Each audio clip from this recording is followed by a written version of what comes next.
Good afternoon, Keith Tebow from FRCMedia. Hope you had a great weekend as we head to what looks like it's going to be pretty nice weather week here in southern New England.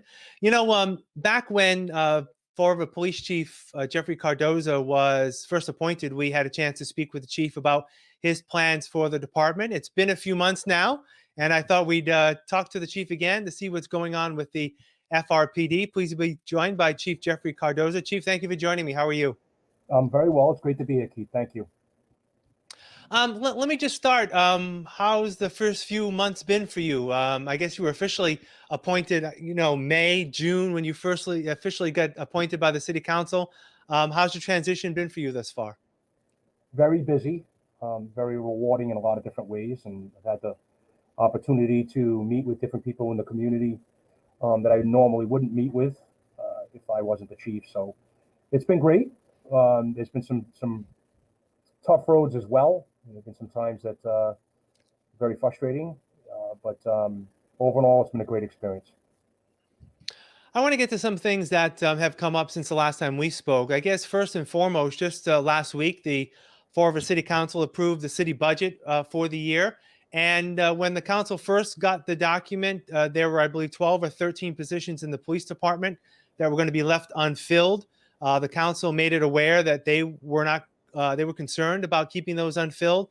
The mayor found some money to get those positions filled. What are your thoughts in terms of your staffing for the year? And I guess there'll be a process of filling those vacant positions, correct? Yeah, that's right, Keith. It does. It takes some time to get those officers where they're working by themselves on the road, and usually it's about a 9 month process from the point where we're starting to do the background investigations and the interviews, and then they have a 20 to 22 week academy, and then we have a 12-week FTO program. So we won't see those guys probably till late next summer, those 12, but we have two that are graduating, I believe, next month. And then we have four more that are going to be graduating, I believe it's either late December or early January. So we're going to be putting some young officers out there. We have three right now that are on FTO training. So it's like, I'll tell you one of the things I said when I found out I was going to get the positions. It's kind of like Christmas in September. So I appreciate that the council's support on filling those positions, and I appreciate that Mayor Coogan was able to find the funding for it. Now, in terms of your current staffing, what with the 12, what will the complement be? Well, it's always hard to give you a hard number, Keith, and I'm going to tell you why. Yeah. It's because some people, I know we're going to have some retirements. There are some retirements that I'm aware of after the first of the year, but there are some retirements that I might be coming that I don't know. I can tell you right now, our complement is 222 sworn. That includes me. I know there's a handful of retirements coming after January. So, one of the numbers that I talked about was I'd like to be right around 235 and stay right around 235. In a perfect world, I'd like to be 265, but I have to be a realist about this, and the budget is the budget, and so if I can stay right around 235, that's where I'd like to be. And you're still looking to have 12 cars on the road per shift, is that correct? Yeah, we're trying to work with the union on that. It's not something I'm trying to force upon them. They are discussing that with us, and again, the mayor was able to find some funding to pull that off. So the ball's kind of in their court as far as where we're going to go with that, and I hope to have an answer on that pretty soon. Something else that happened over the summer was, I believe it was late June, early July. There was a spate of crime across the city. There were a couple of shootings that happened in the matter of days. It seems like things have quieted down a little bit. Have things quieted down, and how has, I guess, the rest of the summer gone for you and your crew? So we had basically a surge in one particular area, and as you mentioned, that was the shootings. Whether it be shots fired in general with no one struck, or just property damage, and we had a couple of people that were shot as well. So obviously that's a number one concern of ours here at the FRPD is gun violence. It takes precedent over everything else. We reacted to that, I think, pretty quickly. We formed the gun violence task force, and knock on wood, I think we've had some success with that. And we haven't had any type of serious shooting since then. I could tell you that the gun violence task force made 100, and I believe it was 20 arrests as of today since its inception in middle of July. And I got some of the numbers right here. They seized over about 2,800 grams of heroin, 91 grams of crack cocaine, and they seized about $47,000 worth of drug proceeds, as well as 3 firearms. So they're making a dent. I'm very proud of that. I'm proud of the foot patrols as well, going into some of the neighborhoods. So crime is down overall. We're down almost 16% across the board. So hopefully it continues on that path. I don't think the surge in gun violence was anything that was unique to Fall River. As you can see, it's happening. It's happening to our sister city in New Bedford, and it's happening around the country. Yeah, it's just I guess the combination of the warmer weather plus COVID-19 and people's frustrations, and sometimes things I guess just boil over to a point that no one wants to see, but unfortunately has happened. I want to go back a little bit to the numbers you just brought up. That crime is down about 16%. What is the time frame there, and are there specific categories, I guess, that are faring better than others? 16% is a great number, but I guess is there some way to pare it down in terms of some categories that are actually doing a lot better than others?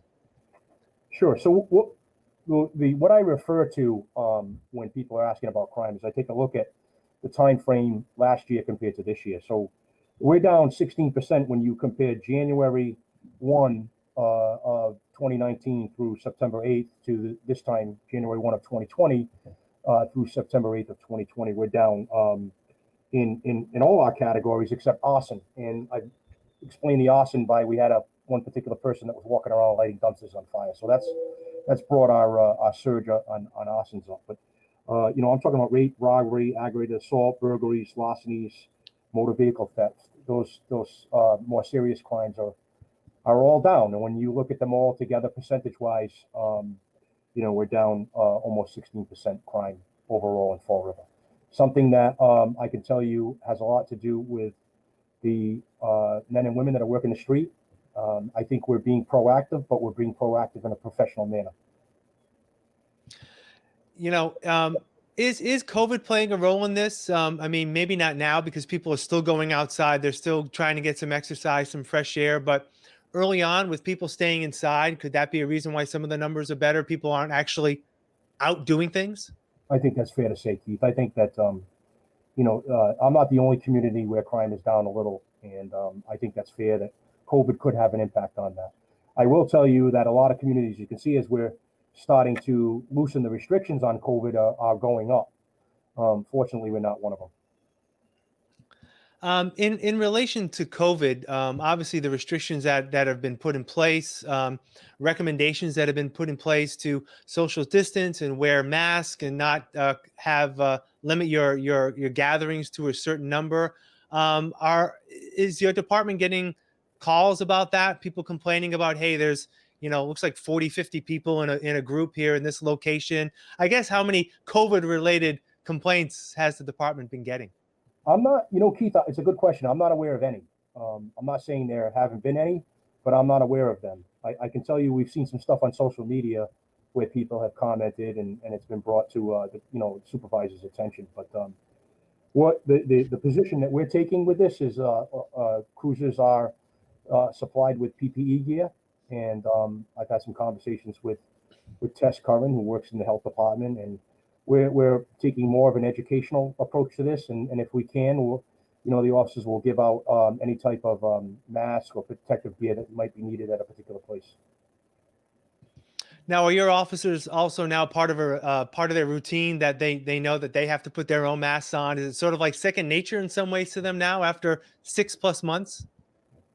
Not always, Keith. I'm going to be honest with you. There have been times that it's been brought to my attention that an officer may be dealing with the public and didn't have his or her mask on. So it's something that we have to constantly reinforce. And there are occasions where they may get out of the car and they have to get out quickly, and a mask wouldn't be appropriate, whether it be a violent crime or a foot chase or something of that nature. So we're not always going to be perfect, but once the situation has been handled, I expect the officers to put their masks on. Last time we spoke, it was just after the George Floyd killing, and I had asked you your opinion about that and the defund the police movement. I want to follow up on what's happened since. Soon after I believe we talked, you and the mayor held a session, if you will, with a group of residents. You had a panel of minority officers there to speak about some of the concerns in the community. What came out of that? And I guess my next question is what's going to continue to happen in terms of having the conversations from the police department aspect with the community in terms of race relations?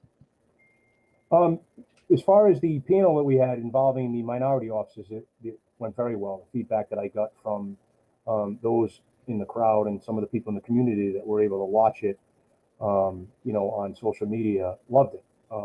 They expressed to me that they appreciated their candor and honesty, and that's something that I told the officers going into it, that you can be completely frank about your experiences or your opinions, even though I'm in the room.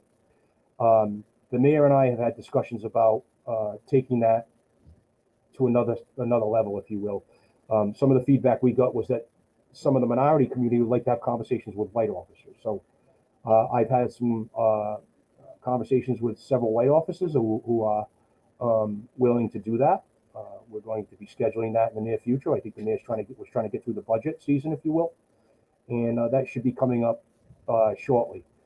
One of the other things that I had been talking about, and I'm kind of in stall mode with it, was a recruitment team going around to the local colleges and to the local high schools, because we want to do everything we can to diversify the organization more. We recognize that we need more diversity, so I want to get some of those minority officers into the schools.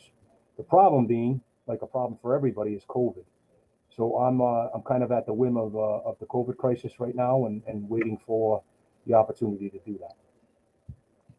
Yeah, it's tough to have a recruitment event when you can't actually meet one-on-one or even in groups, in person with people. So I'm sure that's probably the biggest hassle, right?